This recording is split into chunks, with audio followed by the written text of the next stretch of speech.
이야기를 사랑하는 여러분, 안녕하세요.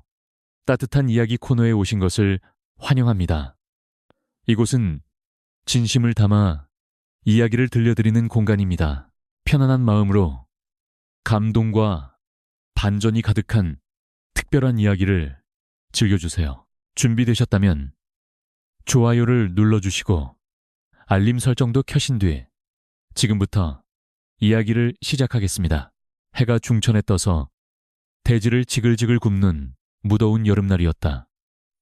박씨 부인은 대청마루에 앉아 부채질을 해댔지만 뱃속에서 치미는 화기는 도무지 가라앉질 않았다. 그녀의 매서운 눈은 마당 한 구석에서 콩을 고르고 있는 며느리 연화의 등짝에 딱 달라붙어 떨어질 줄을 몰랐다. 마치 먹잇감을 노리는 독수리처럼 날카로운 눈빛이었다. 땀방울이 연화의 이마를 타고 흘러내렸지만 시어머니의 살기에 눌려 숨소리조차 크게 내지 못하고 있었다. 박씨 부인의 입꼬리가 실룩거리며 폭풍전야에 긴장감이 감돌았다. 박씨 부인은 하루라도 며느리를 쥐잡듯 잡지 않으면 입안에 가시가 돋는 위인이었다. 오늘따라 콩고르는 손놀림이 탐뜨다느니 옷매무새가 단정치 못하다느니 하는 트집거리가 혀끝에서 뱅뱅 돌았다. 마침내 그녀는 부채를 탁 소리나게 접으며 자리를 박차고 일어났다. 그 소리에 놀란 마당의 닭들이 푸드덕거렸고 연화는 어깨를 움찔하며 고개를 더 깊이 숙였다. 이제 곧 마을 전체를 뒤흔들 호통이 터져나올 찰나였다. 이 팬뱅이 같은 연화하고 소리를 지르기 위해 박씨 부인은 단전 깊은 곳에서부터 숨을 들이켰다. 가슴이 부풀어 오르고 목청이 한껏 열렸다. 이 한마디면 며느리의 길을 팍 꺾어놓고 10년 묵은 체증이 내려갈 것만 같았다. 그녀의 입이 쩍 벌어지며 세상 모든 불만을 토해내려는 순간 마당 구석의 돼지우리가 요란하게 덜컹거리기 시작했다. 검은 그림자가 번개처럼 울타리를 넘어 마당으로 튀어나왔다. 그것은 집안의 골칫덩이이자 미물인 검은 돼지였다. 덩치는 산만한 녀석이 어찌나 날랜지 눈 깜짝할 사이에 대청마루 앞까지 쇄도했다. 꿀꿀거리는 소리도 없이 비장한 표정으로 달려드는 꼴이 마치 적진을 향해 돌격하는 장수 같았다. 입을 벌린 채 얼어붙은 박씨 부인과 놀란 눈으로 바라보는 연화 사이로 돼지는 멈추지 않고 돌진해 들어왔다. 흙먼지가 자욱하게 피어올랐다. 박씨 부인이 기어이 호통을 내지르려는 찰나 돼지는 급정거하며 엉덩이를 휙 돌려 부인 쪽으로 들이밀었다. 그 바람에 흙먼지가 박씨 부인의 얼굴을 정통으로 덮쳤다. 쉽쉽. 이게 무슨. 부인은 기침을 하며 뒤로 주춤 물러섰다. 돼지는 아랑곳하지 않고 며느리와 시어머니 사이를 가로막고 섰다. 마치 든든한 방패막이라도 된 양 펑퍼짐한 엉덩이를 시어머니에게 들이대고 꼬리를 살랑거렸다.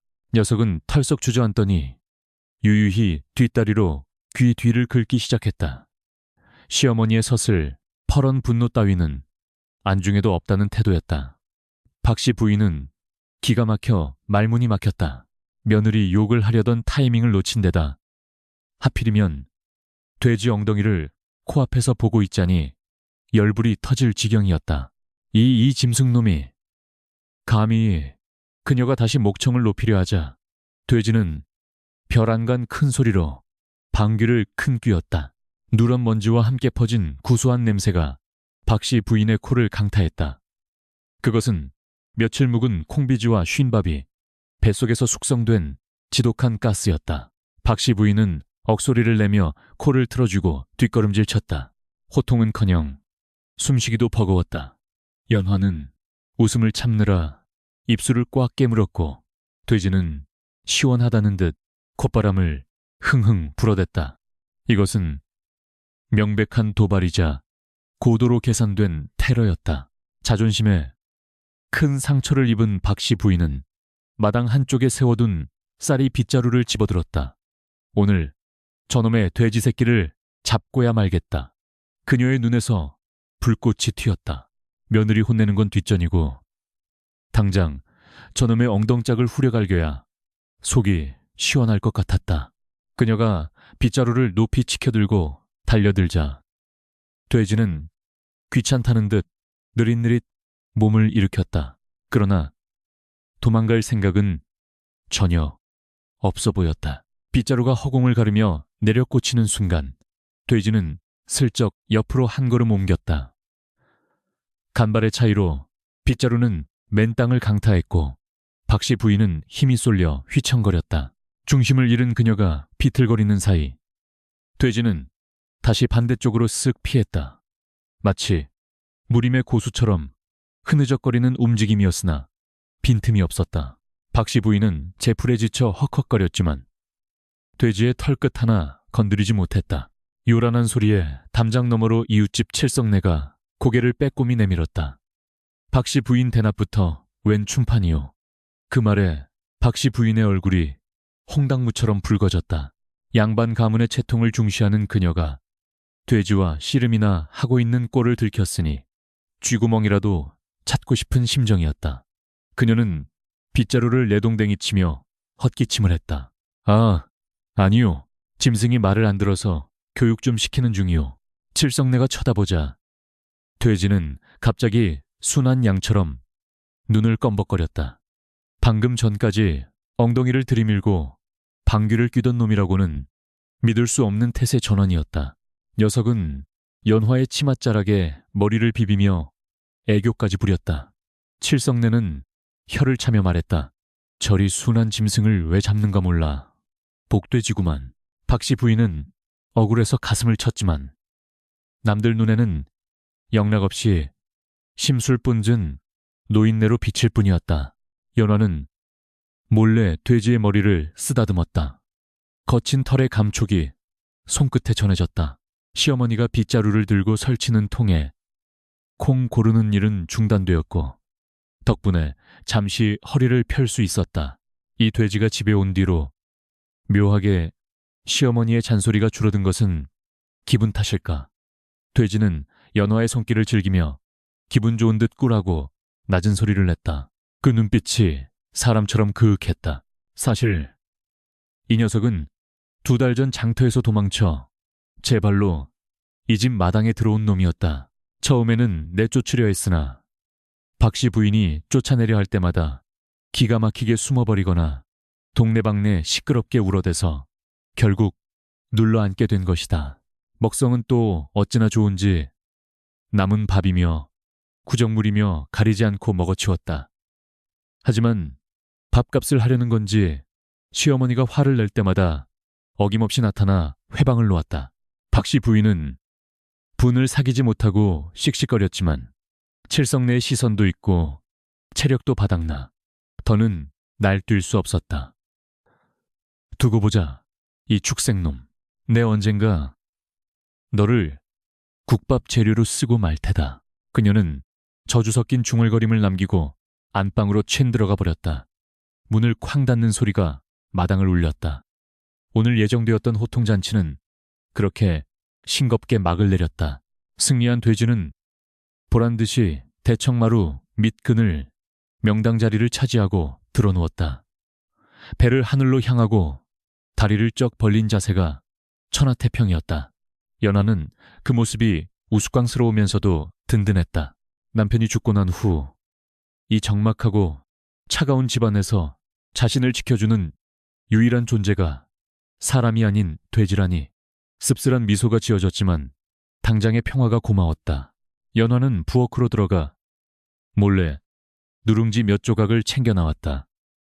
고맙다, 흑도나. 그녀가 작게 속삭이며 돼지의 입가에 누룽지를 놓아주었다. 돼지는 기다렸다는 듯 벌떡 일어나 순식간에 누룽지를 오독오독 씹어 삼켰다. 그러고는 연화를 올려다보며 한쪽 눈을 찡긋거리는 것 같았다. 착각이겠지만 그 눈빛에는 묘한 지성과 장난기가 서려 있었다. 해가 서산으로 넘어가고 저녁 연기가 피어올랐다. 안방에서는 박씨 부인이 끙끙 앓는 소리와 함께 무언가를 달그락거리는 소리가 들려왔다.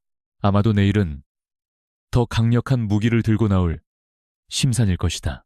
하지만 마당의 돼지는 코를 드르렁 골며 깊은 잠에 빠져 있었다. 마치 내일 일은 내일 걱정하라는 듯한 태도였다. 평범한 시골집에 비범한 동거는 이제 막 시작된 참이었다. 달빛이 마당을 비추자 돼지의 그림자가 길게 늘어졌다. 꿈속에서 녀석은 무엇을 보고 있을까? 맛있는 꿀꿀이 죽일까? 아니면 자신이 인간이었던 전생의 기억일까? 잠꼬대인지 녀석의 입에서 에잉짓짓치 하는 노인네 같은 소리가 새어나왔다.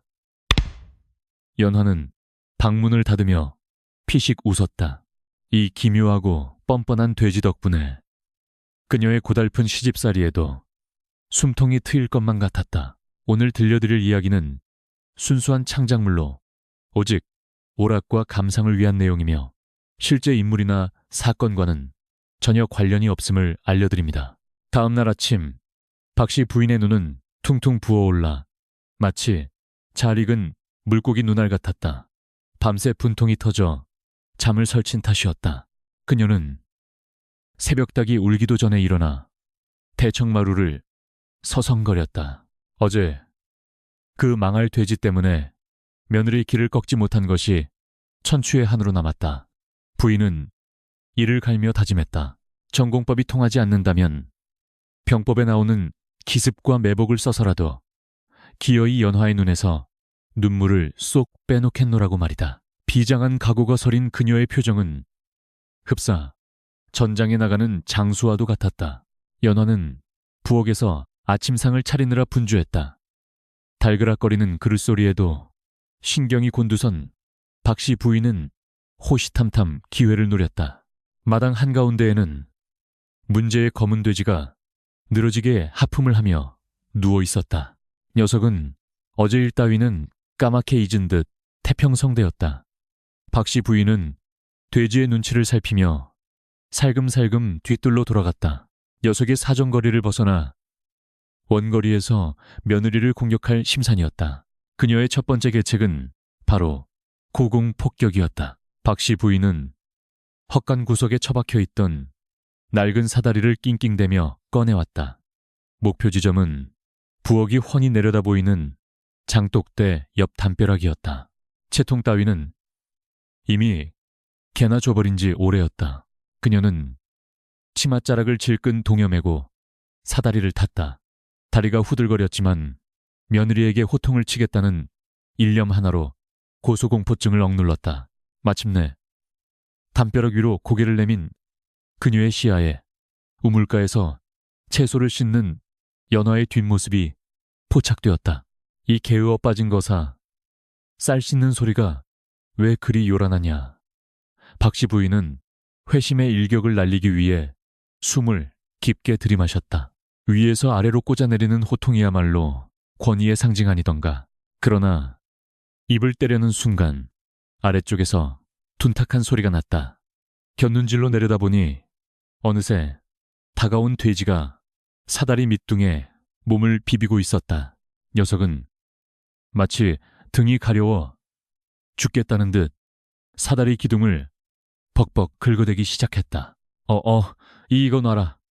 사다리가 좌우로 요동치자 박씨 부인의 안색이 사색이 되었다.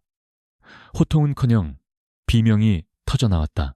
그녀는 담벼락 집단을 부여잡고 대롱대롱 매달린 꼴이 되었다. 돼지는 위에서 들리는 비명소리에 흥이 났는지 더 격렬하게 몸을 비벼댔다.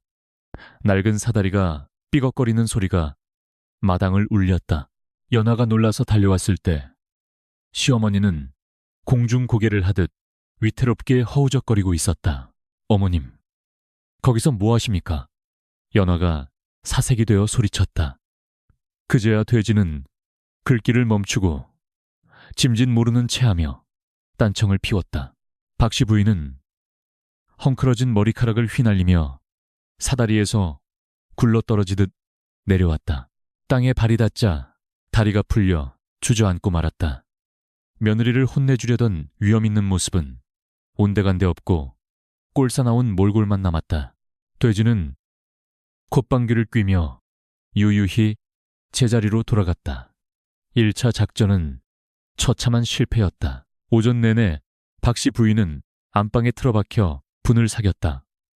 하지만 포기란 없었다. 점심 나절이 되자 그녀는 두 번째 계책인 잠복 근무를 실행에 옮겼다. 연화가 빨래를 널러가는 길목에 있는 커다란 김장독 뒤에 숨기로 한 것이다. 그녀는 숨을 죽이고 쪼그리고 앉아 며느리가 지나가기만을 기다렸다. 갑자기 튀어나와서 빨래가 그게 뭐냐?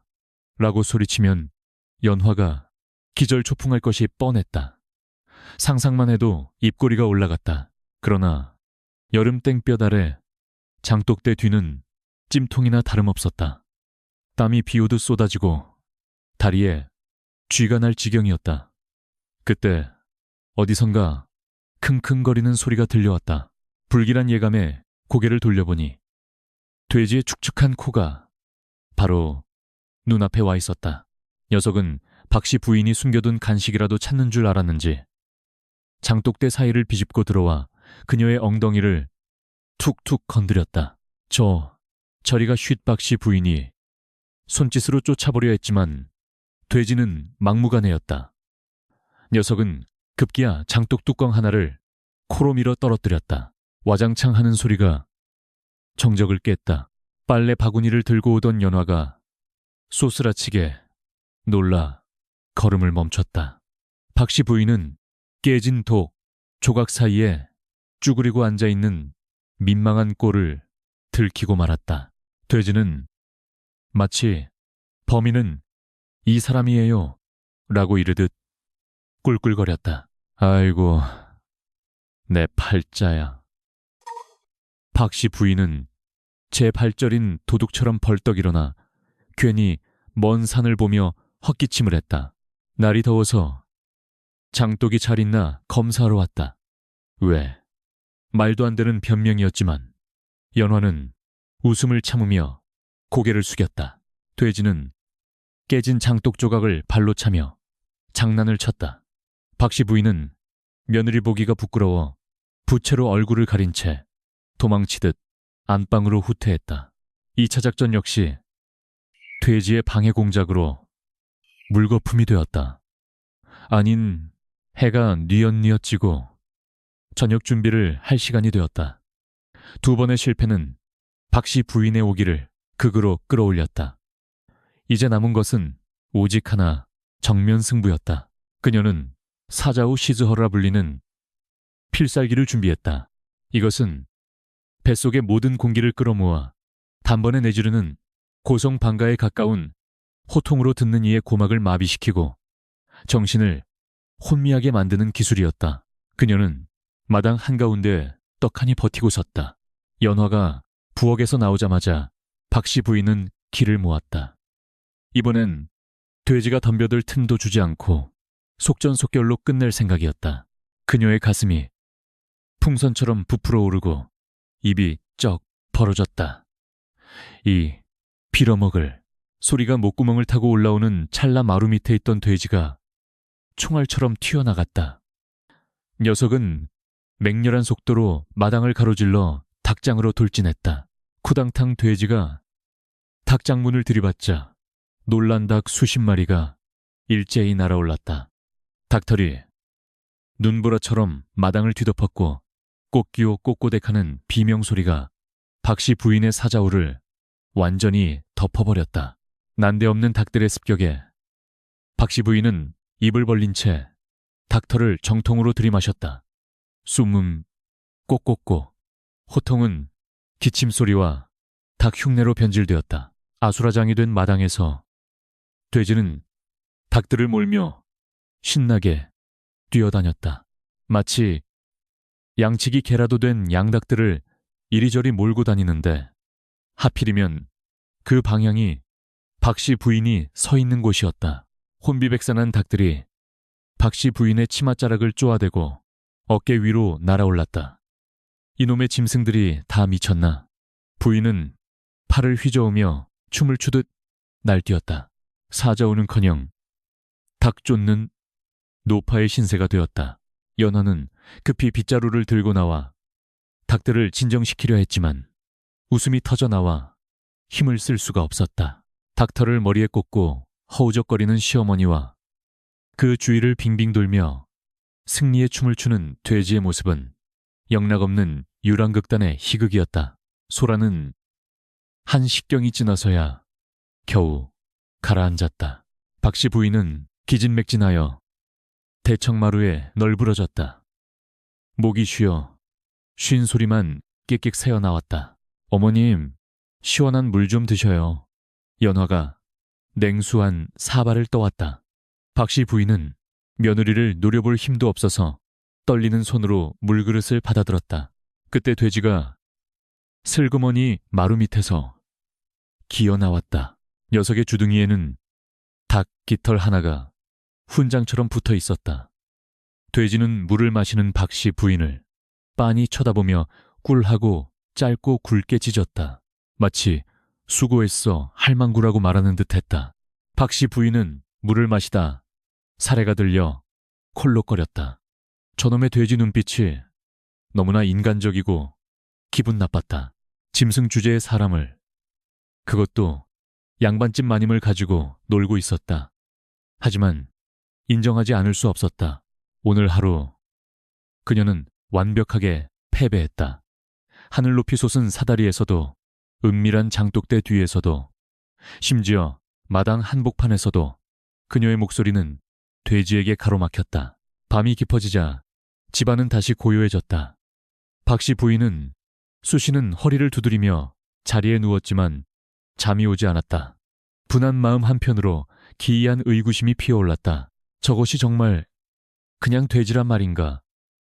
어찌 내 속을 저리 훤히 꿰뚫고 있단 말인가? 그녀는 벽 너머에서 들려오는 돼지의 코는 소리에 귀를 기울였다. 그 소리는 마치 그녀를 비웃는 자장가처럼 들렸다. 다음 날 아침, 마을 어귀에 낯선 방울소리가 울려 퍼졌다. 화려한 옷을 입고 부채를 든 사내가 요란하게 등장했다. 그는 스스로를 한양에서 온 용한 박수무당이라 칭했다. 박씨 부인의 귀가 번쩍 뜨였다. 사람의 힘으로 안 된다면 귀신의 힘을 빌려서라도 저 요물을 처리해야 했다. 그녀는 벌떡 일어나 대문 밖을 내다보았다. 이것이야말로 하늘이 준 기회였다. 그러나 박씨 부인은 알지 못했다. 그 무당이 구판을 벌이는 순간 이 집안에 더 큰 재앙과 웃음거리가 닥쳐올 것임을 돼지는 이미 대문 틈으로 들어오는 낯선 냄새를 맡고 있었다. 녀석의 귀가 쫑긋 섰고 입가에는 비릿한 미소가 번지는 듯했다. 새로운 도전자가 나타났음을 직감한 챔피언의 여유였다. 박씨 부인이 모셔온 무당은 겉보기엔 그럴싸했다. 오색 찬란한 무복을 펄럭이며 들어서는 품새가 제법 위엄있어 보였으나 눈알이 팽그르르 돌아가며 집안의 가재도구를 훑는 꼴은 영락없는 사기꾼이었다. 1월 도사라 불리는 이 사내는 대문턱을 넘자마자 코를 킁킁거리며 호들갑을 떨었다. 아이이고 마당에 요기가 가득하구나. 이 집안의 대가 끊길 위기야. 그 한마디에 박씨 부인은 사시나무 떨듯 떨며 쌈짓돈을 통째로 내어주었다. 구판은 거창하게 벌어졌다. 마당 한가운데에 비단천을 깐 재상이 차려졌고 그 위에는 떡이며 과일전 등이 산더미처럼 쌓였다. 아이러니하게도 재상 한가운데에는 웃고 있는 돼지 머리가 놓여 있었는데 살아있는 검은 돼지가 그 꼴을 보며 무슨 생각을 할지 연화는 차마 짐작조차 할 수 없었다. 동네 사람들은 담장 너머로 구경을 하며 수군거렸다. 저 집 돼지가 요물이라며 아니지 시어머니 등살에 못 이겨 며느리가 미친 척하는 거라던데. 1월 도사는 징과 꽹과리를 요란하게 울리며 춤을 추기 시작했다. 방울소리가 딸랑거리고 그의 입에서는 알 수 없는 주문이 쏟아져 나왔다. 물러가라. 동쪽 귀신, 서쪽 귀신, 썩 물러가라. 그는 땀을 비오듯 흘리며 작두를 타는 심압을 했지만 발은 땅에서 일치도 떨어지지 않았다. 박씨 부인은 두 손을 비비며 문제의 주인공인 검은 돼지는 마루 밑 기둥에 묶인 채 이 광경을 지켜보고 있었다.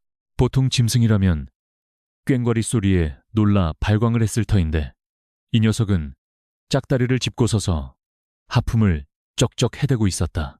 녀석의 시선은 도사의 춤사위가 아니라 재상 위에 수북이 쌓인 시루떡에 고정되어 있었다. 도사가 칼을 휘두르며 위협을 해도 눈 하나 깜짝하지 않는 그 태평함에 구경꾼들 사이에서 킥킥거리는 웃음소리가 새어나왔다. 약이 오른 도사는 퍼포먼스의 강도를 높이기로 했다.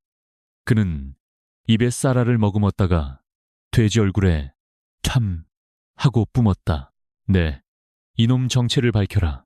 구미호냐, 불가사리냐, 쌀알. 세례를 맞은 돼지는 기분이 나쁜 듯 코를 킁하고 풀더니 고개를 털어 쌀알을 떨어뜨렸다. 그러고는 도사를 향해 한심하다는 듯 눈을 가늘게 떴다. 그 눈빛은 마치 밥 가지고 장난치면 벌 받는다라고 훈계하는 듯했다. 도사는 최후의 수단으로 품에서 시뻘건 부적 한 장을 꺼냈다. 닭 피로 쓴 그 부적을 돼지의 이마에 척 붙이면 악귀가 꼼짝 못하고 튀어나온다는 비기였다. 그는 주문을 외우며 살금살금 돼지에게 다가갔다. 긴장감이 감돌았다. 박씨 부인은 숨을 죽였고 연화는 걱정스런 눈빛으로 돼지를 바라보았다. 도사의 손이 돼지의 이마에 닿으려는 찰나였다. 돼지가 번개처럼 고개를 숙이더니 도사의 다리 사이로 돌진했다. 녀석의 목표는 도사가 아니라 도사 뒤에 있는 재상이었다. 줄이 풀린 것도 아니었는데 녀석은 괴력으로 기둥을 뽑을 듯이 당겼고 삭은 밧줄이 툭 하고 끊어져 버렸다. 자유의 몸이 된 돼지는 그대로 재상을 들이받았다. 안 돼. 도사가 비명을 질렀지만 이미 늦었다. 와르르. 거대한 재상이 뒤집히며 떡과 과일이 하늘로 솟구쳤다. 재상 위에 있던 삶은 돼지 머리가 도사의 품으로 날아들었다. 도사는 엉겁결에 돼지 머리를 받아 안고 뒤로 나자빠졌다. 배는 사과 조각에 미끄러졌고 갓은 대추 그릇에 처박혔다. 마당은 순식간에 난장판이 되었다. 구판이 아니라 난장판이었다. 돼지는 바닥에 흩어진 떡을 주워 먹느라 정신이 없었다. 녀석은 마치 뷔페에 온 양반처럼 느긋하게 산적꼬치를 씹어 삼켰다. 박씨 부인은 내 돈 내 떡하며 땅을 치고 통곡했다. 도사는 간신히 몸을 일으키며 소리쳤다. 저건 그냥 잡기가 아니다. 천년 묵은 대마왕이다. 내 법력으로도 어쩔 수 없다. 그는 도망갈 구실을 찾으며 뒷걸음질 쳤다. 하지만 돼지는 식사를 방해한 대가를 치르게 할 셈이었다. 떡을 다 먹은 녀석이 도사를 향해 뚜벅뚜벅 걸어갔다. 도사는 사색이 되어 물러가라 삐니하며 부채를 휘저었지만 돼지는 콧방귀를 뀌며 계속 다가왔다. 겁에 질린 도사가 뒤로 돌아서 도망치려는 순간 돼지가 잽싸게 달려들어 도사의 헐렁한 바짓가랑이를 물었다. 으악, 살려줘. 도사가 발버둥을 쳤지만 돼지는 놓아줄 생각이 없었다. 녀석이 고개를 세차게 흔들자 찌익 하는 경쾌한 소리와 함께 도사의 비단 바지가 찢겨나갔다. 엉덩이가 훤히 드러났는데 하필이면 속속꽃도 제대로 챙겨 입지 않은 민망한 꼴이었다. 담장 너머 구경꾼들 사이에서 비명과 폭소가 동시에 터져나왔다. 수치심에 얼굴이 시뻘개진 도사는 찢어진 바지를 부여잡고 대문 밖으로 내달렸다. 신발도 한짝 벗겨진 채 흙먼지를 일으키며 달아나는 꼴이 가관이었다. 두고 보자. 내가 더 센 부적을 가져올 테니. 그의 목소리는 멀어지며 메아리처럼 흩어졌다. 물론 그가 다시 돌아올 리 만무했다. 마당에 남은 것은 엎어진 상과 정신 나간 박씨 부인뿐이었다. 박씨 부인은 혼절하기 일보 직전이었다. 큰 돈을 들여 구슬했는데 귀신을 쫓기는커녕 동네 망신만 톡톡히 당했다. 게다가 그 귀한 재물들은 모조리 원수 같은 돼지의 뱃속으로 들어갔으니 우라통이 터져 죽을 지경이었다. 그녀는 널브러진 떡시루를 보며 멍하니 중얼거렸다. 망했다. 집안이 망조가 들었어. 연화는 터져나오는 웃음을 참느라 빗자루를 꽉 쥐었다. 속이 다 시원했다. 어설픈 미신으로 자신을 괴롭히던 시어머니가 자업자득의 벌을 받은 셈이었다. 그녀는 짐짓 걱정하는 척하며 시어머니를 부축했다. 어머님 들어가서 쉬세요. 뒷정리는 제가 하겠습니다. 박씨 부인은 며느리의 손에 이끌려 휘청거리며 방으로 들어갔다. 마당의 주인은 이제 완벽하게 돼지였다. 녀석은 배가 부른지 트림을 꺽 하고는 만족스러운 표정으로 입맛을 다셨다. 그러고는 찢겨나간 도사의 오색 깃발 위에 털썩 주저앉아 꼬리를 살랑거렸다. 그 모습은 마치 승전보를 울리는 장군과도 같았다. 구판을 엎어버린 돼지의 무용담은 삽시간에 온 마을로 퍼져나갔다. 그날 밤 마을 사랑방에서는 박신의 돼지 이야기로 꽃을 피웠다. 그놈 참 영물이여. 가짜 무당인 걸 어찌 알고 쫓아냈을꼬.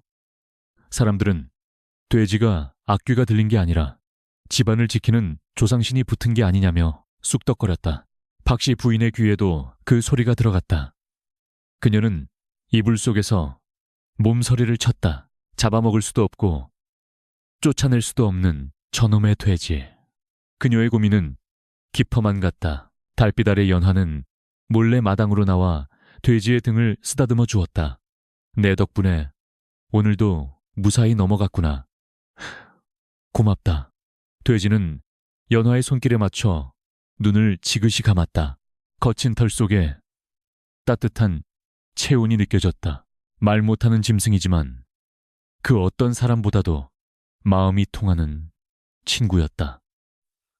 연화는 재상에서 굴러떨어진 배 한 조각을 집어 돼지에게 건넸다. 이거 먹고 힘내라. 내일은 또 무슨 일이 벌어질지 모르니. 돼지는 아삭아삭 배를 씹어먹으며 연화를 쳐다보았다. 녀석의 눈동자에 달빛이 반사되어 반짝였다. 마치 걱정 마, 내가 있잖아 라고 말하는 듯했다. 그날 밤 연화는 시집와서 처음으로 악몽을 꾸지 않고 푹 잘 수 있었다. 문 밖에는 든든한 보디가드 아니 보디가드 피그가 지키고 있었으니까. 다음 날 아침 박씨 부인은 수척해진 얼굴로 방문을 열었다. 그녀의 눈빛은 공허했지만 입가에는 도끼가 서려 있었다. 미신도 통하지 않는다면 이제 남은 방법은 현실적인 처분뿐이었다. 그녀는 며느리 몰래 장터의 험상님슨 거간꾼을 부를 계획을 세웠다. 하지만 그녀는 과연 성공할 수 있을까? 마당의 돼지는 이미 모든 것을 알고 있다는 듯 코를 실룩거리고 있었다. 구판의 참담한 실패는 박씨 부인의 자존심에 씻을 수 없는 상처를 남겼다. 이제 그녀에게 미신 따위는 없었다. 오직 현실적인 계산만이 남았다. 그녀는 밤새 주파나를 튕기며 결론을 내렸다. 저놈의 돼지 새끼를 땡전 한 푼이라도 받고 팔아치우는 게 남는 장사다.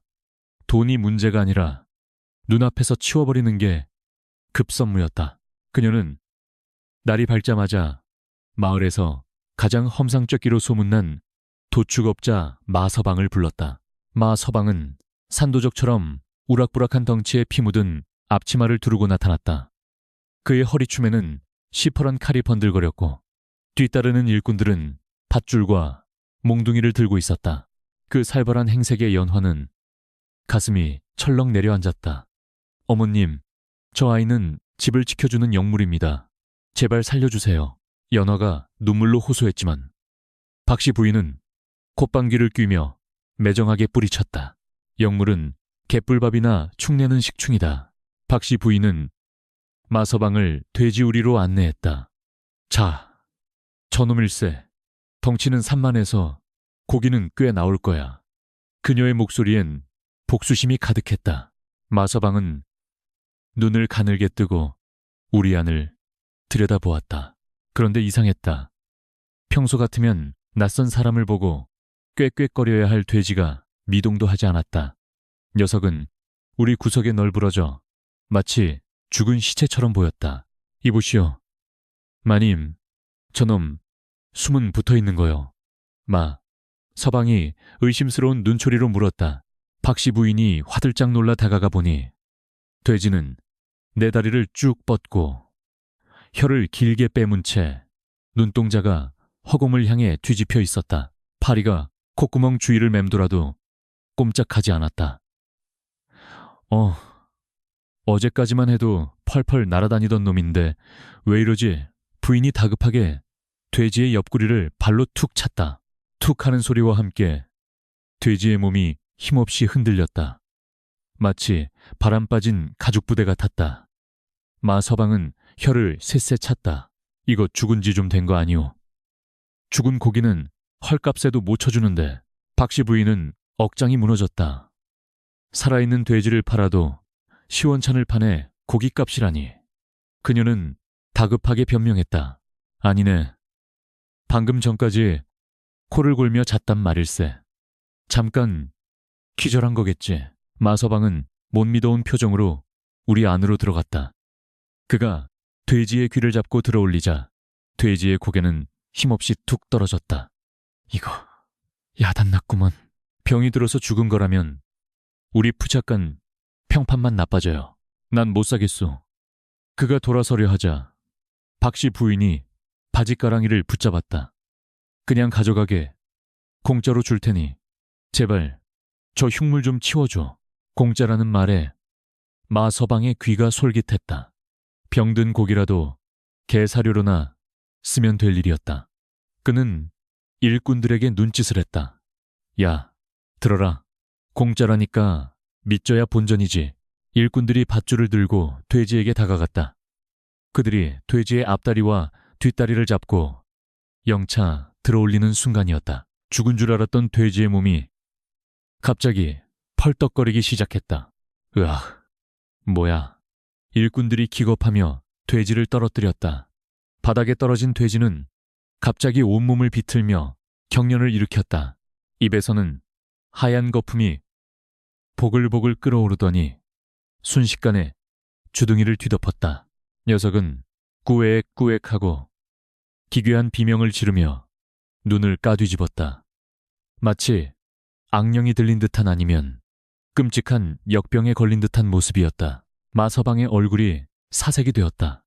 이건 지랄병이 아니냐? 아니면 돼지 열병인가? 당시 돼지 열병은 마을 전체의 가축을 몰살시킬 수 있는 무서운 재앙이었다.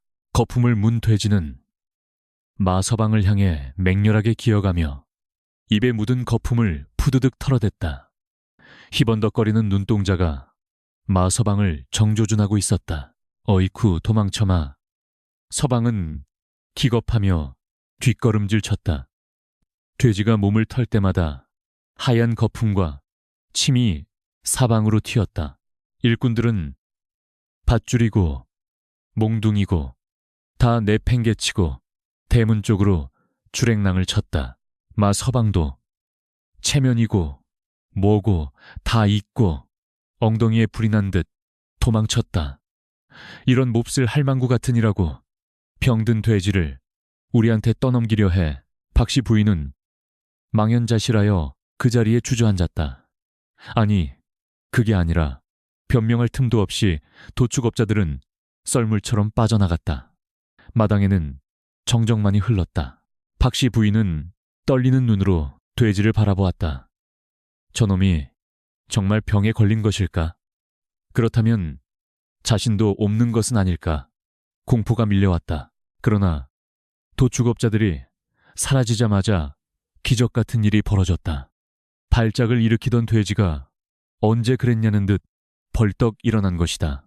녀석은 입가의 거품을 앞발로 쓱쓱 닦아내더니 유유히 우리 구석에 있는 구유통으로 걸어가 물을 핥아먹었다.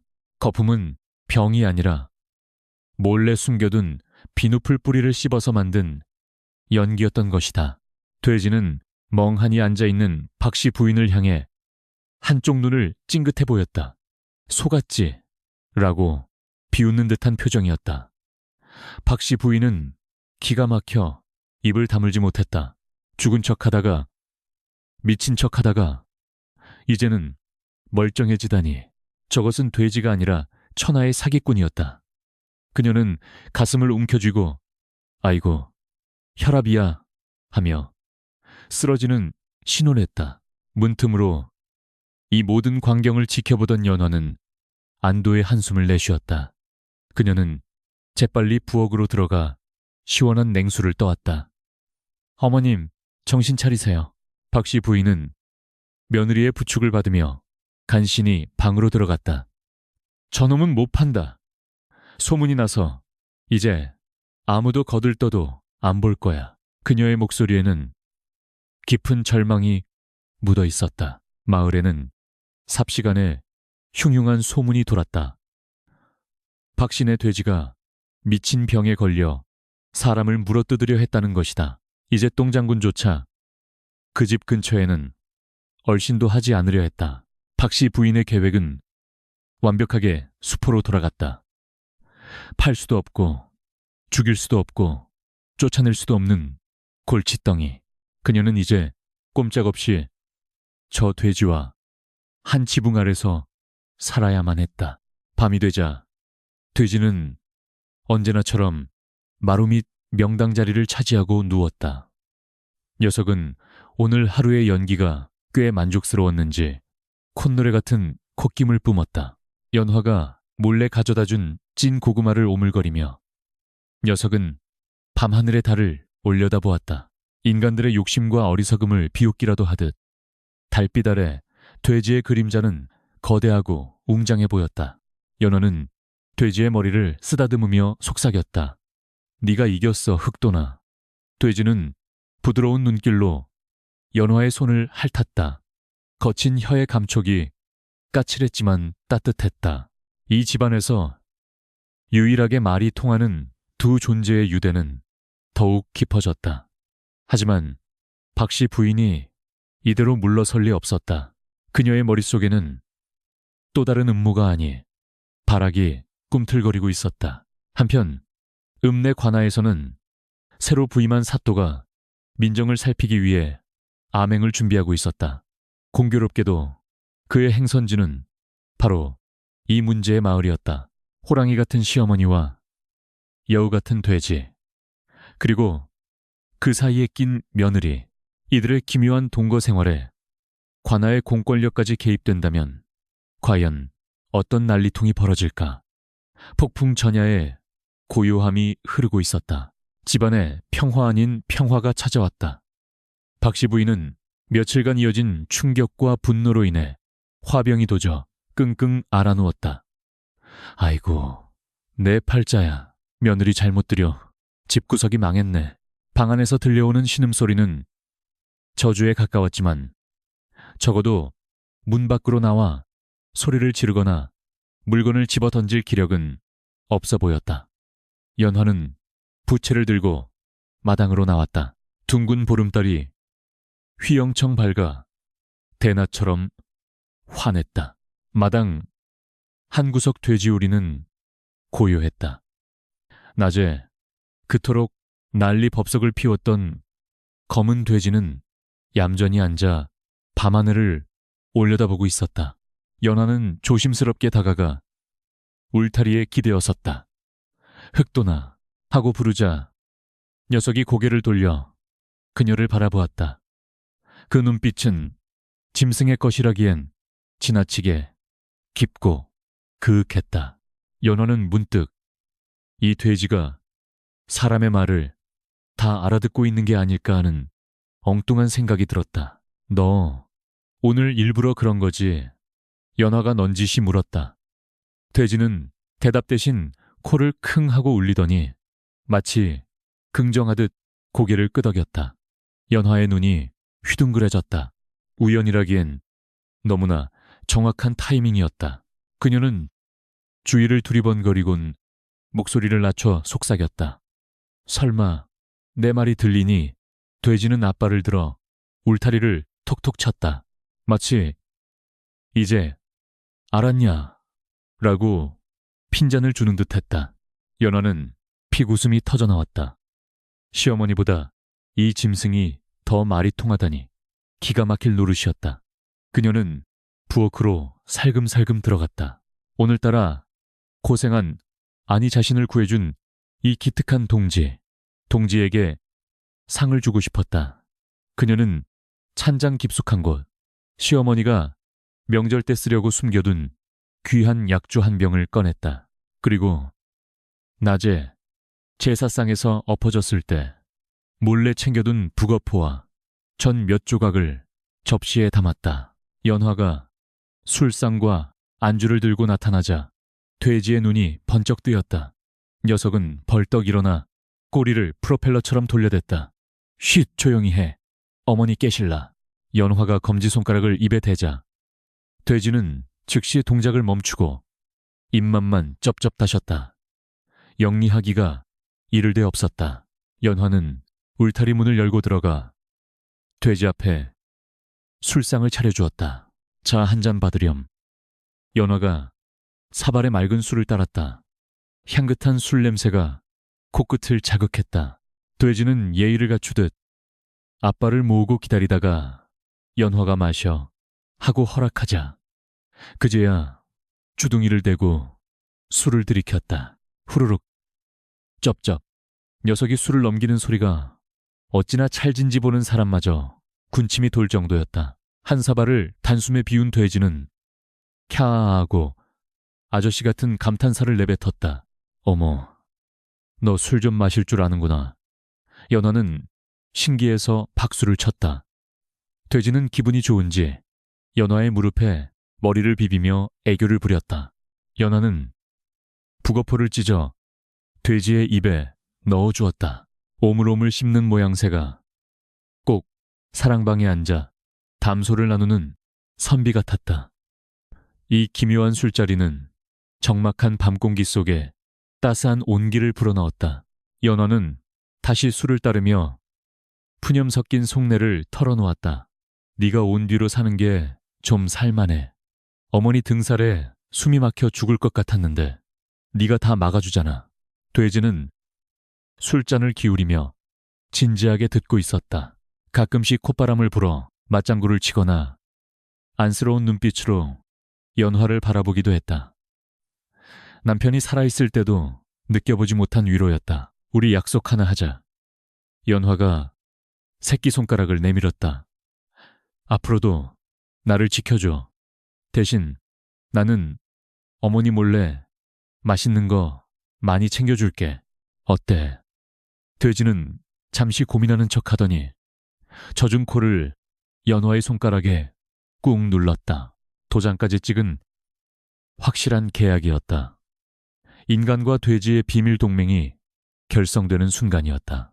술이 몇 순배 돌자 돼지의 얼굴이 불그스름하게 달아올랐다. 취기가 오르는지 녀석의 몸짓이 흐트러지기 시작했다. 갑자기 돼지가 뒷다리로 서더니 앞발을 허공에 휘저으며 덩실덩실 춤을 추기 시작했다.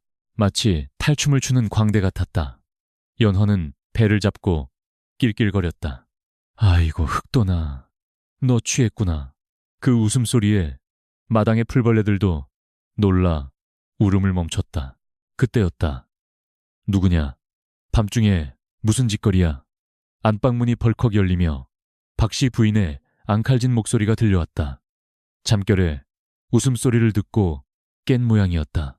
연화는 소스라치게 놀라 술병을 등 뒤로 감췄다. 아, 아닙니다 어머님. 돼지가 잠꼬대를 해서 달래주는 중이었습니다. 급히 둘러댔지만 등줄기에 식은땀이 흘렀다. 돼지의 대처 능력은 놀라웠다. 녀석은 춤을 추다 말고 그 자리에 철퍼덕 쓰러지더니 1초 만에 드르렁 푸 하고 코를 골기 시작했다. 술 냄새를 풍기며 널브러진 모습은 영락없는 술 주정뱅이였지만 박씨 부인의 눈에는 그저 잠에 취한 짐승으로 보일 뿐이었다. 부인은 눈을 비비며 혀를 찼다. 애ing 짐승이나 사람이나 잠버릇 고약한 건 똑같구나. 시끄러우니 조용히 시키고 냉큼 들어오너라. 방문이 닫히자 연화는 가슴을 쓸어내렸다. 바닥에 누운 돼지가 실눈을 뜨고 연화를 향해 씩 웃는 것 같았다.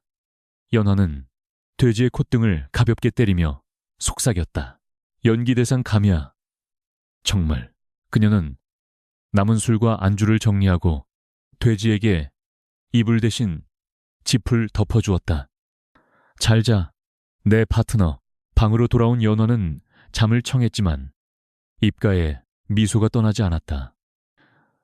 차가운 시집살이의 한가운데서 든든한 아군을 얻었다는 사실이 가슴을 벅차게 했다. 내일 날이 밝으면 또 어떤 소동이 벌어질지 모르지만 이제는 두렵지 않았다.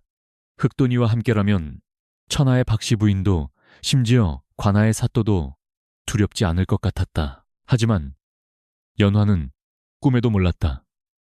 그녀의 든든한 파트너인 흑돈이 단순한 돼지가 아니라는 사실을, 그리고 내일 마을을 발칵 뒤집어 놓을 엄청난 사건이 그들을 기다리고 있다는 것을.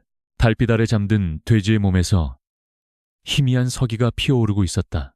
그것은 평범한 짐승에게서는 볼 수 없는 신비롭고도 기묘한 기운이었다. 다음 날 아침 마을 어귀에 요란한 말발굽 소리가 울려 퍼졌다. 뽀얀 먼지 속에 관복을 입은 사내들이 모습을 드러냈다. 암행어사 출두야. 누군가의 외침이 들려왔다. 아니, 암행어사가 아니라 새로 부임한 고을 원님이었다. 원님은 까다롭고 깐깐하기로 소문난 인물이었다. 그가 이 마을에 행차한 이유는 다름 아닌 효부상을 내리기 위해서였다. 그런데 하필 그 후보가 박씨 부인의 며느리 연화였다. 박씨 부인은 이 소식을 듣고 쾌재를 불렀다. 옳거니 원님 앞에서 며느리의 실체를 까발리고 저 흉물스런 돼지도 처단해달라고 해야겠다. 그녀는 아픈 척 누워있던 자리를 박차고 일어나 꽃단장을 시작했다. 과연 그녀의 계략은 성공할 수 있을까? 흑돈이와 연화의 연합전선에 최대의 위기가 닥쳐오고 있었다. 마을 어귀가 아침부터 시끌벅적했다. 꽹과리와 나팔 소리가 요란하게 울려 퍼지더니 물러거라 사또 행차시다 하는 호령 소리가 고막을 때렸다. 새로 부임한 원님은 깐깐하기로 소문난 인물이었다. 그가 이 누추한 시골 마을까지 친히 행차한 이유는 며느리 연화의 지극한 효성이 조정에까지 알려져 효부상을 내리기 위함이었다. 박씨 부인은 이 소식을 듣고 쾌재를 불렀다. 이것이야말로 며느리와 그 흉물스런 돼지를 한 방에 보낼 절호의 기회였다. 박씨 부인은 장롱 깊숙이 넣어두었던 비단 치마 저고리를 꺼내 입었다.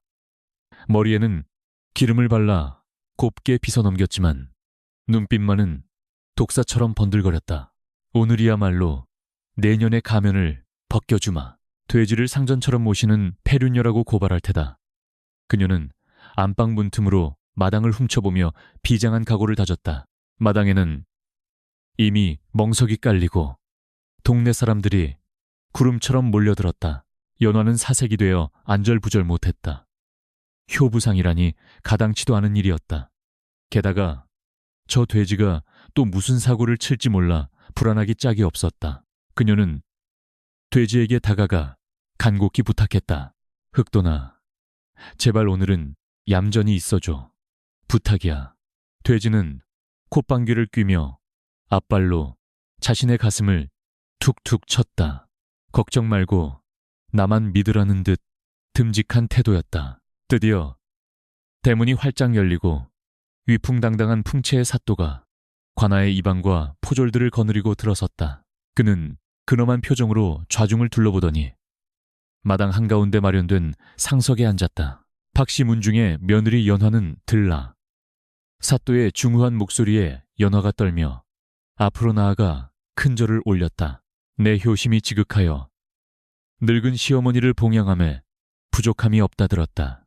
사또가 칭찬을 늘어놓으려는 찰나 방문이 벌컥 열리며 박씨 부인이 뛰쳐나왔다. 사또 나으리 억울합니다. 저녀는 효부가 아닙니다. 그녀는 헝클어진 머리를 하고 마당으로 굴러나와 통곡을 시작했다. 갑작스러운 난동에 사또는 눈을 휘둥그레 떴고 이방은 헛기침을 했다. 부인은 어찌하여 그런 말씀을 하시오. 박씨 부인은 연화를 손가락질하며 악을 썼다. 저녀는 시어미인 저는 뒷전이고 마당에 있는 돼지 새끼를 상전으로 모십니다. 저 돼지가 요물이 되어 사람을 공격하는데도 며느리란 년은 낄낄대며 구경만 합니다. 그녀의 고발은 충격적이었다. 좌중이 술렁거렸다. 사또는 믿기지 않는다는 듯 눈썹을 꿈틀거렸다. 돼지가 요물이라니. 그게 무슨 소리냐. 보십시오. 저놈입니다. 박씨 부인이 돼지우리를 가리켰다. 모든 시선이 그곳으로 쏠렸다. 그러나 그곳에는 흉폭한 요물 대신 세상에서 가장 순진무구한 표정을 한 돼지 한 마리가 앉아 있었다. 녀석은 어제 연화가 목욕을 시켜준 덕분에 털이 윤기가 자르르 흘렀고 목에는 붉은 댕기까지 메고 있었다. 돼지는 사또와 눈이 마주치자 앞다리를 공손히 모으고 꾸벅 절을 했다. 허허 저런 기특한 짐승을 보았나. 사또가 감탄사를 터뜨렸다. 돼지는 한술 더 떠 입에 물고 있던 진달래꽃 한 송이를 사또의 발치에 살포시 내려놓았다. 그러고는 수줍은 듯 연화의 치마폭 뒤로 숨었다. 누가 봐도 사랑스럽고 영리한 애완동물이었다. 사또의 입가에 흐뭇한 미소가 번졌다. 짐승도 주인을 닮아 예의를 아는구나. 이 광경을 본 박씨 부인은 눈이 뒤집혔다. 아닙니다. 저건 다 연기입니다. 저놈이 내 밥상을 엎고 나를 들이받고 똥물을 뿌렸단 말입니다. 그녀는 억울함을 증명하기 위해 몸소 시범을 보이기 시작했다. 이놈이 이렇게 했단 말입니다. 박씨 부인은 마당 흙바닥을 뒹굴며 돼지가 했던 행동을 흉내냈다. 꿀꿀 꽥꽥하며 네 발로 기어다니는 꼴이 가관이었다. 곱게 차려입은 비단옷은 흙투성이가 되었고 머리는 산발이 되었다. 그녀가 엎어져서 돼지 흉내를 내며 거품을 무는 시옷을 하자 사람들은 경악하며 입을 다물지 못했다. 사또는 혀를 객색찼다. 저런저런. 노망이 들어도 단단히 들었구먼. 그의 눈에 박씨 부인은 며느리를 모함하기 위해 미친 척을 하는 악덕 시어머니 혹은 정말로 정신이 나간 노인네로밖에 보이지 않았다. 아니요. 내 말을 믿어주시오. 박씨 부인이 사또의 바지가랑이를 잡고 늘어졌다. 저 돼지가 진짜라니까요. 그녀가 악을 쓰며 돼지에게 달려들려 하자 돼지는 겁먹은 듯 끼잉하고 불쌍한 소리를 내며 더욱 연화 뒤로 숨었다. 연화는 눈물을 글썽이며 돼지를 감싸 안았다. 어머님, 제발 고정하세요. 흑돈이는 죄가 없습니다. 사또는 더 이상 볼 것도 없다는 듯 손을 내저었다. 여봐라, 저 부인을 방으로 모셔라. 심신이 미약하여 헛것을 보는 모양이다. 포졸들이 달려들어 발버둥치는 박씨 부인을 끌어냈다. 이거 놔라. 내가 안 미쳤어. 저 돼지가 미친 거야. 그녀의 비명소리는 문이 닫히면서 잦아들었다. 마당에는 다시 평화가 찾아왔다. 사또는 연화에게 쌀 2가마니와 비단 1필을 하사했다. 자네가 고생이 많네. 노망난 시어머니와 짐승을 거두느라 얼마나 힘들겠나. 나라에서 내리는 상인이 부디 힘내게. 사또의 따뜻한 위로에 연화는 감격의 눈물을 흘렸다. 성은이 망극하옵니다. 동네 사람들도 모두 연화를 동정하며 혀를 찼다. 박씨 부인의 평판은 바닥을 쳤고 연화는 살아있는 보살이 되었다. 행차를 마치고 사또가 돌아가는 길, 돼지는 대문 앞까지 배웅을 나왔다. 사또가 마지막으로 뒤를 돌아보자 돼지는 씩 웃으며 윙크를 날렸다. 사또는 순간 자신의 눈을 의심하며 고개를 갸웃거렸다. 내가 헛것을 보았나. 돼지가 웃다니. 그는 고개를 절레절레 흔들며 가마에 올랐다. 건게 고옷이 가마에 올랐다. 그날 밤 박씨 부인은 방 안에 갇혀 분통을 터뜨렸다. 문 밖에서 들려오는 돼지의 꿀꿀 소리가 마치 자신을 비웃는 웃음소리처럼 들렸다. 연화는 상으로 받은 쌀로 지은 하얀 쌀밥을 돼지에게 한 그릇 퍼주었다. 수고했어, 흑도나. 내 연기는 정말 명연기였어. 돼지는 밥그릇을 깨끗이 비우고는 만족스러운 트림을 했다. 이제 박씨 부인은 꼼짝없이 미친 노인네 취급을 받게 생겼다. 밖으로 나가서 하소연을 해봤자 아무도 믿어주지 않을 것이 뻔했다. 그녀의 권력은 땅에 떨어졌고 집안의 실세는 연화와 돼지에게 넘어갔다. 하지만 궁지에 몰린 쥐가 고양이를 문다고 했던가. 박씨 부인의 눈빛은 절망 속에서도 다시금 이글거리기 시작했다. 그녀는 마지막 카드를 꺼내들기로 결심했다. 바로 멀리 한양에 사는 과거 급제했다는 먼 친척 조카를 부르는 것이었다. 그러나 그녀는 몰랐다. 그 조카라는 작자 또한 돼지의 상대가 되기에는 턱없이 부족하다는 사실을. 그리고 돼지에게 숨겨진 더 큰 비밀이 서서히 드러나고 있다는 것을. 달빛 아래 돼지의 그림자가 사람의 형상처럼 일렁였다. 녀석은 밤하늘을 보며 깊은 생각에 잠겨 있었다. 마치 옛 기억을 더듬는 듯한 눈빛이었다. 다음 날 평화로운 아침을 깨는 소리가 들려왔다. 이번에는 돼지가 사라졌다. 박씨 부인이 쫓아낸 것도 도망간 것도 아니었다. 우리 문은 열려 있었고 흙바닥에는 낯선 발자국이 어지럽게 찍혀 있었다. 연화의 가슴이 철렁 내려앉았다. 흑돈이가 납치된 것이다. 다음 날 아침 박씨 집안은 발칵 뒤집혔다. 돼지 우리가 텅 비어 있었기 때문이다. 우리 문은 뜯겨나갔고 바닥에는 낯선 집신 자국들이 어지럽게 찍혀 있었다. 아이고, 이게 무슨 변고야. 연화가 울상으로 마당을 서성거렸다. 흑돈이가 제 발로 나간 것이 아니라 누군가에 의해 강제로 끌려간 것이 분명했다. 박씨 부인은 방문을 열고 나와 텅 빈 우리를 쳐다보았다. 흥얼턴 이가 빠졌구먼. 시원하다. 그녀는 일부러 큰 소리로 비아냥거렸지만 왠지 목소리에 힘이 없었다. 그녀는 습관적으로 빗자루를 들고 마당을 쓸다가 문득 멈칫했다. 평소 같으면 저 돼지가 엉덩이를 흔들며 방해를 놓았을 텐데 마당은 절간처럼 고요하기만 했다. 정막은 생각보다 견디기 힘들었다. 박씨 부인은 며느리에게 잔소리를 퍼부으려 입을 뗐지만 막상 할 말이 떠오르지 않았다. 며느리 뒤에서 콧방귀를 뀌며 자신을 놀려대던 관객 돼지 없으니 욕을 해도 벽에 대고 소리치는 기분이었다. 애인겜. 그녀는 괜히 빗자루만 내던지고 갯마루에 걸터 앉았다. 텅 빈 돼지우리가 마치 그녀의 구멍난 가슴 같았다. 그때 이웃집 칠성이가 헐레벌떡 뛰어들어왔다. 박씨마님 큰일 났구만요. 아까 새벽에 뒷산 도적 놈들이 시커먼 포대를 짊어지고 가는 걸 봤는데 그 안에서 꿀꿀 소리가 났어요. 그 말에 연화는 다리에 힘이 풀려 주저앉았다. 악명 높은 산적들이라면 흑돈이는 이미 통구이가 되었을지도 모를 일이었다. 박씨 부인의 눈썹이 꿈틀거렸다. 뭐라 도적놈들이.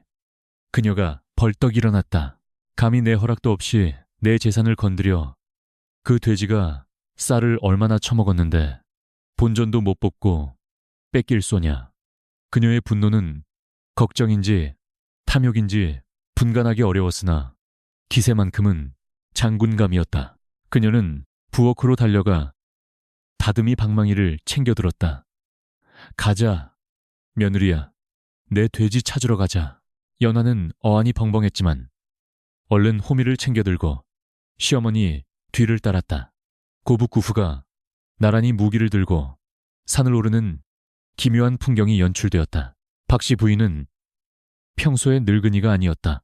이놈들을 그냥 하며 산비탈을 타는 속도가 어찌나 빠른지 연화가 숨이 찰 지경이었다. 잃어버린 재산을 되찾겠다는 집념이 노구를 초인으로 만든 듯했다. 산중턱에 이르자 매캐한 연기 냄새가 났다. 바위 틈새에 숨겨진 도적들의 소굴이 보였다. 연화와 박씨 부인은 숨을 죽이고 바위 뒤로 접근했다. 오늘 횡재했다. 이놈 살집 좀 보게도 적들의 왁자지껄한 웃음소리가 들려왔다. 연화는 눈을 질끈 감았다. 이미 늦은 것은 아닐까. 그러나 소굴 안을 들여다본 두 여인은 기막힌 광경에 입을 다물지 못했다. 돼지는 나무 기둥에 묶여 있었지만 표정은 천하태평이었다. 오히려 도적들이 땀을 뻘뻘 흘리며 돼지 앞에 산더미 같은 음식을 바치고 있었다. 아이, 어휴, 이놈 식성이 보통이 아니야. 훔쳐온 주먹밥을 다 먹고도 더 달라고 난리네. 도적 두목이 혀를 내둘렀다. 돼지는 꿀꿀하고 호통을 치며 빈 그릇을 발로 찼다. 마치 더 가져오라는 듯한 태도였다. 도적들은 이 기이한 돼지의 기세에 눌려 쩔쩔매고 있었다. 잡아먹으려고 데려왔는데 녀석이 눈을 희번덕거리며 괴성을 지르고 침을 뱉어대는 통에 감히 칼을 대지 못하고 상전처럼 모시고 있었던 것이다. 저런 멍청한 놈들. 박씨 부인이 콧방귀를 뀌며 방망이를 고쳐잡았다. 야, 이 도적놈들아. 천둥 같은 고함과 함께 박씨 부인이 소굴로 돌진했다. 갑작스러운 습격의 도적들은 혼비백산했다. 누구냐? 두목이 칼을 뽑으려 했지만 이미 박씨 부인의 다듬이 방망이가 그의 정수리를 가격한 뒤였다. 퍽, 내 돼지 내놔라. 이 밥도둑들아. 박씨 부인은 무아지경으로 방망이를 휘둘렀다. 그녀의 몸놀림은 흡사 무림고수였다. 연화도 질세라 호미를 휘두르며 가세했다. 우리 흑돈이 괴롭히지 마라. 얌전하던 며느리의 표변에 도적들은 기겁했다. 졸개들이 우왕좌왕하는 사이 묶여있던 돼지가 몸부림을 쳐 줄을 끊어버렸다. 사실 줄은 헐거웠다. 자유를 찾은 돼지는 기다렸다는 듯 두목의 엉덩이를 들이받았다. 두목은 비명을 지르며 모닥불 위로 나뒹굴었다. 뜨거뜨거 소굴은 순식간에 아수라장이 되었다. 할머니와 며느리 그리고 돼지의 삼각편대 공격에 산적들은 혼이 쏙 빠졌다. 귀신 붙은 집안이다 도망쳐. 도적들은 무기도 버리고 꽁무니가 빠지게 달아났다. 승리는 싱겁게 끝났다. 박씨 부인은 거친 숨을 몰아쉬며 헝클어진 머리를 쓸어 넘겼다. 별것도 아닌 놈들이. 그녀는 땅바닥에 주저앉아 있는 돼지를 노려보았다. 이 미련한 짐승아. 주는 대로 다 받아먹고 있냐. 잡혀갔으면 정신을 차려야지. 그녀의 호통은 매서웠지만 묘하게 안도감이 서려 있었다. 돼지는 박씨 부인에게 다가가 코를 킁킁거리며 그녀의 치맛자락 냄새를 맡았다. 그러고는 꿀하고 짧게 울었다. 구해줘서 고맙소 라는 뜻일까. 박씨 부인은 움찔하더니 슬며시 손을 뻗어 돼지의 머리를 툭 쳤다. 재수없게 시리. 얼른 집에나 가자. 그녀의 손길은 생각보다 거칠지 않았다. 셋은 석양을 등지고 산을 내려왔다. 앞장선 박씨 부인은 개선 장군 같았고 그 뒤를 돼지가 쫄래쫄래 따랐으며 연화는 미소를 머금고 뒤를 지켰다. 마을 어귀에 다다르자 사람들이 놀란 눈으로 그들을 쳐다보았다. 아니, 도적 소굴을 털고 왔단 말이여. 박씨 부인은 으스대며 말했다. 내 재산은 내가 지킨다. 누구든 내 돼지에 손대면 국물도 없어. 그날 밤 박씨 부인은 밥상에 밥을 평소보다 2숟갈 덮어서 돼지죽통에 부었다. 많이 처먹고 살이나 쪄라. 그래야 나중에 비싸게 팔지. 말은 험했지만 연화는 보았다. 시어머니가 돼지죽 위에 몰래 참기름 한 방울을 떨어뜨리는 것을. 이제 흑돈이는 단순한 가축이 아니었다. 시어머니와 며느리 사이를 이어주는 끈이자 집안을 지키는 든든한 일원이었다. 하지만 평화도 잠시 산적들을 물리친 무용담이 퍼지면서 예상치 못한 부작용이 생겼다. 마을 사람들 사이에서 흑돈이가 신령님이 보낸 장군 돼지라는 소문이 돌기 시작한 것이다. 급기야 이웃 마을에서 아들을 낳게 해달라며 돼지에게 치성을 드리러 오는 아낙네들까지 생겨났다. 박씨 부인은 이 상황이 기가 막히면서도 한편으로는 돈 냄새를 맡았다. 옳거니 이걸로 구판 버린 돈을 메꿀 수 있겠구나. 그녀의 눈이 다시금 탐욕으로 반짝였다. 그러나 흑돈이의 진짜 정체는 그런 시시한 미신 따위가 아니었다. 녀석은 밤마다 술에 취해 묘한 시를 읊조리기 시작했는데 그 목소리가 죽은 남편의 것과 너무나 흡사했다. 과연 흑돈이의 정체는 무엇일까? 그리고 박씨 부인의 새로운 사업은 성공할 수 있을까? 웃음과 눈물이 범벅된 기묘한 동거는 이제 절정을 향해 달려가고 있었다. 산적 소굴을 털고 돌아온 후 흑돈이는 졸지에 마을의 명물이 되었다. 장군 돼지를 보겠다며 이웃 마을에서 구경꾼들이 구름대처럼 몰려들었고 박씨 부인은 이 기회를 놓칠세라 대문 앞에서 입장료를 받기 시작했다. 자, 만져보면 아들 낳고 절하면 과거 급제합니다. 그녀의 주머니는 엽전 소리로 짤랑거렸지만 정작 주인공인 흑돈이는 하루 종일 사람들에게 시달리느라 스트레스가 이만저만이 아니었다. 해가 지고 구경꾼들이 모두 돌아가자 흑돈이는 지친 몸을 이끌고 부엌으로 기어들었다. 녀석의 코끝을 자극하는 것은 찬장 깊숙이 숨겨진 고급 약주였다. 박씨 부인이 이건 내 제사 때나 쓸 거다라며 아껴둔 술이었지만 흑돈이에게 그런 건 알 바 아니었다. 녀석은 앞발로 능숙하게 병마개를 따고는 벌컥벌컥 술을 들이켰다. 빈속에 독한 술이 들어가자 취기가 순식간에 올랐다. 마당 한가운데 대자다주로 뻗은 흑돈이는 기분 좋게 콧노래를 흥얼거렸다. 아니, 그것은 콧노래라기보다는 사람의 웅얼거림에 가까웠다. 박씨 부인은 돈괴를 정리하고 흐뭇한 마음으로 마당에 나왔다가 그 기이한 소리에 걸음을 멈췄다. 돼지가 누워있는 평상 쪽에서 익숙하고도 그리운 그러나 듣기 싫었던 목소리가 들려오고 있었다. 에잉. 어니, 제발 잔소리 좀 그만하셔요. 귀 따가워 죽겠네. 박씨 부인은 자신의 귀를 의심했다. 그것은 3년 전 죽은 아들 칠복이의 목소리였다. 과거 시험을 본답시고 책 한 줄 안 읽고 술만 퍼마시던 불효자. 그러면서도 어미의 잔소리에는 꼬박꼬박 말대꾸하던 그 목소리. 박씨 부인은 등잔불을 들고 떨리는 손으로 돼지에게 다가갔다. 술 냄새가 진동하는 돼지의 주둥이에서 분명 사람의 말이 흘러나오고 있었다. 끌공부, 지겨워, 연화야 술상 좀 봐오너라. 북어포는 바싹 구워서. 박씨 부인은 헉 하고 숨을 들이켰다. 북어포 굽기 정도는 칠복이만 알던 식성이었다. 그녀는 들고 있던 등잔을 떨어뜨릴 뻔했다. 칠복이냐? 네가 칠복이란 말이냐? 그녀가 다급하게 묻자 돼지는 귀찮다는 듯 고개를 돌리며 투덜거렸다. 아, 어머니, 잠 좀 잡시다. 내일 과거 시험 보러 간다니까요. 거짓말까지 똑같았다. 박씨 부인은 그 자리에 주저앉아 통곡했다. 아이고, 내 새끼 죽어서 돼지가 되어 돌아왔구나. 이 어미가 그것도 모르고 도축장에 팔려고 했다니. 그녀는 돼지의 목을 끌어안고 펑펑 울었다. 돼지의 뻣뻣한 털이 얼굴을 찔러댔지만 그녀에게는 비단결보다 부드럽게 느껴졌다. 이놈의 게으름과 식탐, 그리고 술버릇까지 모든 것이 아들과 판박이었다. 소란에 잠을 깬 연화가 문을 열고 나왔다.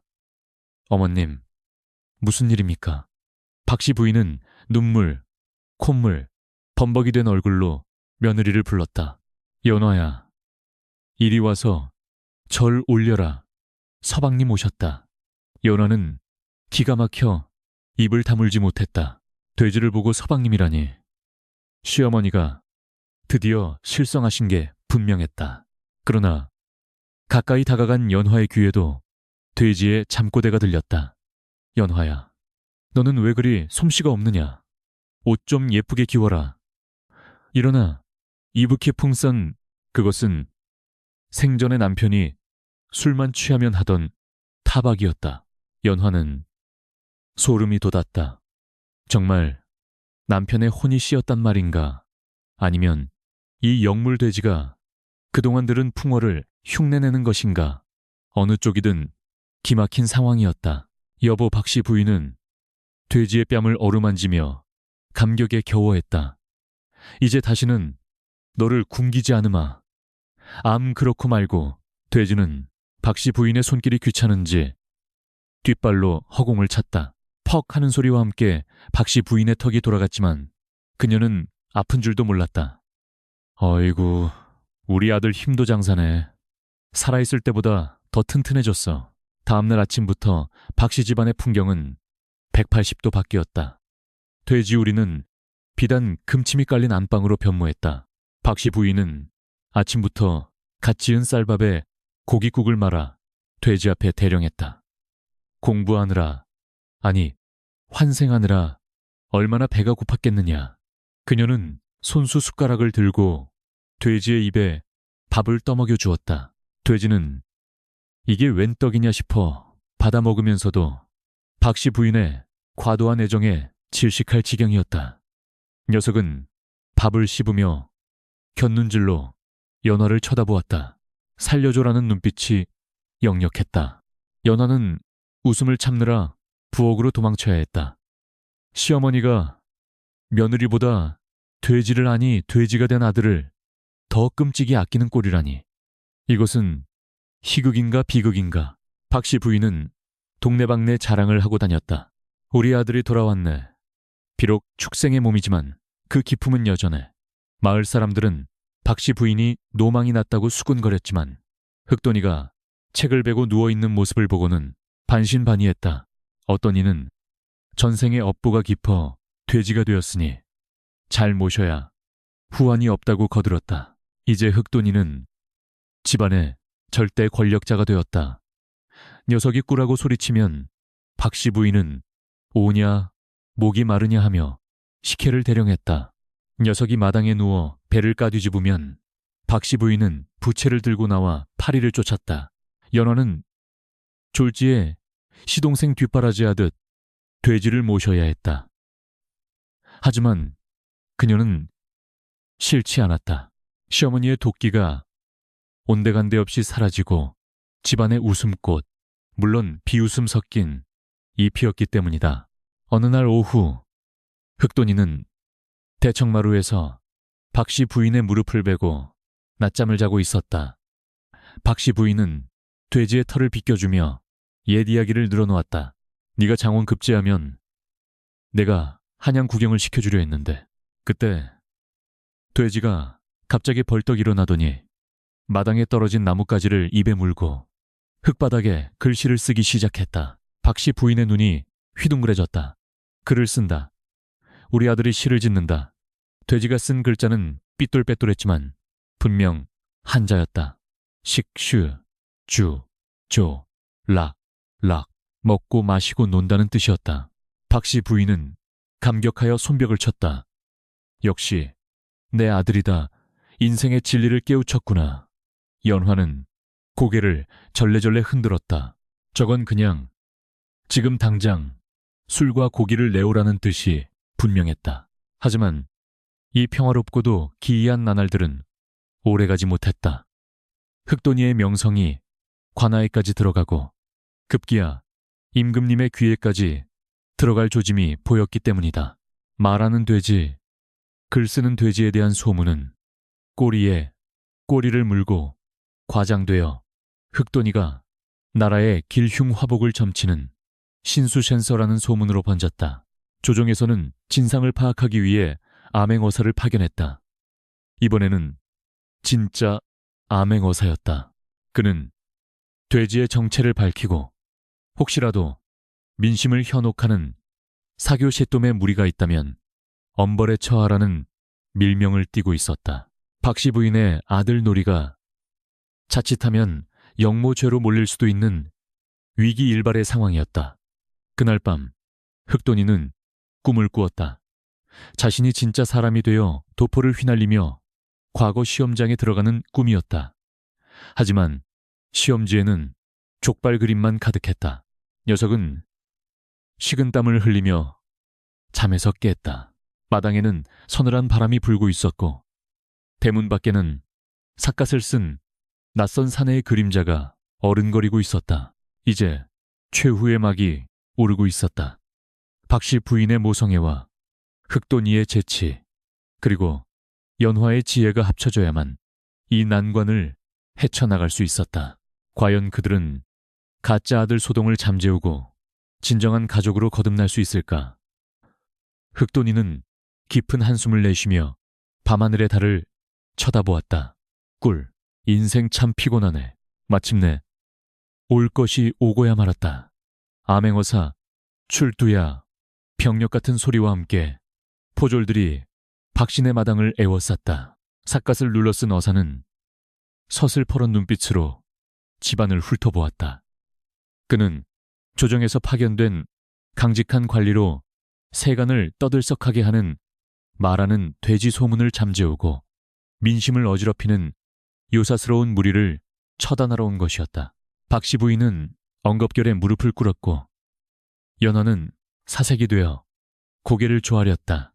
어사는 마당 한가운데서 팔자 좋게 누워있던 흑돈이를 가리키며 호통쳤다. 저 짐승이 바로 요물을 자초하며 혹세무민한다는 그 돼지냐. 박씨 부인은 바들바들 떨면서도 아들 자랑을 멈출 수 없었다. 아이고, 나으리 요물이라니 당치 않습니다. 제 아들 칠복이가 환생한 것이옵니다. 글도 읽고 효심도 지극합니다요. 닥쳐라. 어사의 고함에 기와장이 울렸다. 짐승에게 사람의 탈을 씌워 백성을 속이려 들다니 네 죄가 무겁도다. 당장 저 돼지가 사람 말을 하는지 확인해 보겠다. 만약 거짓이라면 너희 모두를 옥에 가두고 저 돼지는 그 자리에서 참수하리라. 분위기가 순식간에 살벌해졌다. 참수라는 말에 흑돈이의 귀가 쫑긋 섰다. 박씨 부인은 다급하게 돼지에게 매달렸다. 아들아, 어서 한시 한수 읊어보거라. 네가 평소에 즐겨 부르던 권주가라도 좋으니 어서. 그녀는 돼지의 옆구리를 찌르며 재촉했다. 그러나 흑돈이는 알고 있었다. 여기서 입을 열었다가는 요물로 찍혀 목이 달아날 것이고 입을 다물면 박씨 부인이 곤장을 맞을 판이었다. 진퇴양난의 위기였다. 흑돈이는 잠시 고민하는 듯 하더니 갑자기 눈을 희번덕거리며 괴성을 질렀다. 꾸액, 꽥꽥. 그러고는 마당 구석의 거름더미로 달려가 온몸을 구르기 시작했다. 똥물을 뒤집어 쓴 녀석은 어사를 향해 맹렬히 돌진했다. 품이 있는 선비의 모습은 온데간데 없고 영락없는 미친 돼지의 꼴이었다. 으아, 저리 치워라. 어사는 기겁하며 뒷걸음질 쳤다. 흑돈이는 어사의 비단 신발에 코를 비비며 침을 질질 흘렸다. 똥냄새가 진동을 했다. 어사는 코를 틀어막고 소리쳤다. 이러고 고기는 검증코고 에이 더러워. 저게 무슨 사람의 환생이란 말이냐. 그냥 미친 짐승일 뿐이로다. 그는 옷자락을 털며 혐오감을 감추지 못했다. 박씨 부인은 망연자실했다. 아들아, 왜 그러느냐. 평소처럼 해보란 말이다. 그녀가 돼지를 붙잡으려 했지만 흑돈이는 그녀의 손을 뿌리치고 마당을 뺑글뺑글 돌며 발광을 했다. 연화는 눈치를 챘다. 저것은 살기 위한 처절한 몸부림이자 고도의 연기라는 것을. 그녀는 속으로 안도의 한숨을 내쉬었다. 어사는 혀를 쉬쉬 찼다. 쉬쉬 노파가 아들을 잃은 슬픔에 미처 헛것을 본 괴로구나. 불쌍한지고 그는 포졸들에게 철수 명령을 내렸다. 요물은 없다. 그저 미친 돼지와 노인만 있을 뿐이다. 다만 소란을 피웠으니 곤장 대신 벌금이나 조금 물리고 가자. 어사 일행은 똥냄새를 피해 서둘러 대문을 빠져나갔다. 마당에 다시 정적이 찾아왔다. 박씨 부인은 털썩 주저앉아 땅을 쳤다. 아이고, 내 아들이 다시 떠나갔구나. 어사가 무서워서 혼이 도망갔어. 그녀는 돼지를 붙잡고 흔들었지만 흑돈이는 이제 평범한 돼지처럼 꿀꿀거릴 뿐이었다. 하지만 그 눈빛만은 여전히 맑고 깊었다. 박씨 부인은 눈물을 훔치며 돼지의 더러워진 몸을 닦아주었다. 그래도 껍데기는 내 아들이니 내가 걷어야지 어쩌겠느냐. 그날 이후 박씨네 집안에는 묘한 평화가 찾아왔다. 흑돈이는 더 이상 사람 말을 하지 않았지만 혹은 안 하는 척했지만 그 위상은 여전했다. 박씨 부인은 돼지에게서 아들의 흔적을 찾기 위해 하루 종일 녀석을 관찰하고 시중을 들었다. 오늘 밥 먹는 게 꼭 칠복이 같구나 하며 흐뭇해하는 시기였다. 덕분에 그녀는 며느리에게 잔소리할 시간조차 없었다. 집안의 실권은 자연스럽게 연화에게 넘어갔다. 연화는 살림을 도맡아 하며 집안을 꾸려나갔다. 시어머니는 돼지 뒷바라지에 여념이 없었고 돼지는 그런 시어머니를 적당히 부려먹으며 상팔자를 누렸다. 흑돈이는 가끔 연화가 힘들 때면 슬며시 다가와 어깨를 툭 쳐주거나 어느 화창한 봄날 세 식구는 대청마루에 나란히 앉아 있었다. 박씨 부인은 돼지의 털을 빗겨주고 있었고 연화는 새바느질을 하고 있었다. 따사로운 햇살이 마당 가득 내리쬐었다. 흑돈이는 기분 좋은 듯 눈을 지그시 감고 코를 골았다. 드르렁. 퓨. 연화는 문득 궁금해졌다. 어머님, 정말 저 아이가 서방님일까요? 박씨 부인은 빗질을 멈추고 먼 산을 바라보았다. 글쎄다. 칠복이 같기도 하고 그냥 영물 같기도 하고. 허나 그게 뭐 중요하더냐. 이놈 덕분에 우리 고부간에 싸움도 없어지고 집안에 웃음이 도니 그걸로 족하지. 박씨 부인의 말에 연하는 빙그레 웃었다. 맞다. 돼지면 어떻고 사람이면 어떠하랴. 이 짐승 덕분에 지옥 같던 시집살이가 천국은 아니더라도 살만한 인간 세상이 되었는걸. 그때 흑돈이가 실눈을 뜨고 연화를 향해 윙크를 날렸다. 확실했다. 저 녀석은 모든 것을 알고 즐기고 있는 것이다. 그때 대문 밖에서 엿장수 가위 소리가 들려왔다. 흑돈이는 벌떡 일어나 꼬리를 흔들며 대문 쪽으로 달려갔다. 어이구, 우리 아들 엿 먹고 싶으냐. 내 돈 줄게 사 먹고 오너라. 박씨 부인이 주머니를 뒤적거렸다. 돼지가 엽전을 입에 물고 엿장수에게 달려가는 뒷모습을 보며 연화와 박씨 부인은 동시에 웃음을 터뜨렸다. 마을 사람들은 이제 그들을 돼지가족이라 불렀다. 비웃음이 아니라 부러움이 섞인 별명이었다. 며느리 흉을 보는 시어머니도 사라졌고 밤마다 울던 며느리도 사라졌다. 그 자리에는 든든하고 배부른 돼지 한 마리와 그를 중심으로 뭉친 기묘하고도 행복한 가족만이 남아 있었다. 먼 훗날 이 집안에서는 대대로 돼지를 수호신으로 모시는 풍습이 생겨났다고 한다. 그리고 전설에 따르면 보름달이 뜨는 밤이면 돼지우리가 있는 곳에서 낭낭한 글 읽는 소리와 함께 며느리와 시어머니가 함께 막걸리를 마시는 소리가 들려왔다고 전해진다. 이것은 슬픔 해늘, 웃음 희응으로 승화시킨 어느 특별한 돼지와 두 여인의 이야기다.